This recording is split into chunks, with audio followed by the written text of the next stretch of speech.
Hello students, in this video I am discussing about reaction turbine. Okay, that is a Francis turbine. In reaction turbine, only the part of total head of the water at the inlet is converted into a velocity head before it enters into the runner, and the remaining part of the total head is converted in a runner as the water flows over it. Okay, so in these machines the water is completely filled in a passages of the runner. Thus the pressure of the runner is gradually changes as it passes through the runner. Hence for this kind of machines both pressure energy and kinetic energy are available at the inlet. For example, Francis turbine, Kaplan turbine. Okay, so okay, this is about the Francis turbine. Okay, okay, this is a casing, a link, guide vanes, guide wheel, runner. Okay, scroll casings. Okay, this is a tail race, and this is a draft tube, runner, regulating rod. Okay, scroll casing. Okay, so the Francis turbine, which is a mixed flow type of the turbine, as you can see from this figure. Okay, it is of inward flow type of a turbine in which the water enters into a runner radially at the outer periphery and leaves axially at its center. Okay, so the turbine consists of mainly scroll casing, uh, steering, guide vanes, and runner and draft tube. Okay, so the first part is scroll casing. The water from the penstock enters into the scroll casing. It's called as a spiral casing. Okay, which is completely surrounds the runner.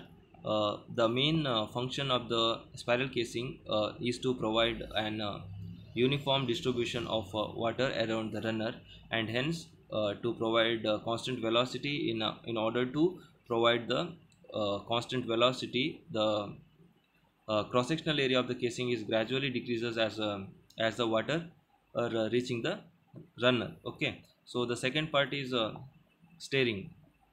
Okay, here the water from the scroll casing enters the speed vane or a steering. Okay, these are the fixed blades, and usually half in number of the guide vanes. Okay, so there the function is to, okay, first function is to direct the water over the guide vanes. Okay, direct the water over the guide vanes, and the second function is it resists the load on a turbine due to internal pressure of the water, and these loads is transmitted to the foundation. Okay, this is the function, two functions of the steerings.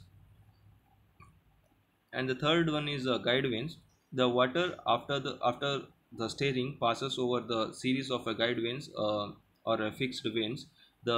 They surrounds completely around the turbine runner, and guide the vane functions are two.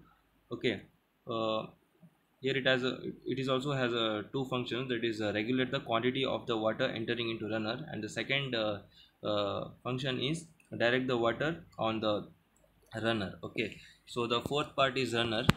Okay, so the main function of the purpose of the other components is to lead the water to the runner with a maximum loss of energy. Okay, so the runner of the turbine is consist of a series of curved blades, that is a 16 to 24. Okay, so evenly arranged around the circumference in the space between the two plate. Okay, the vane are so shaped that the water enters into runner radially at the periphery and leaves it axially at the center. Okay, so the change in direction of the flow from the radial to axial uh, when it passes over the runner causes the appreciable changes in circumferential force, which in turn responsible to develop the power. Okay, and the last part is a draft tube.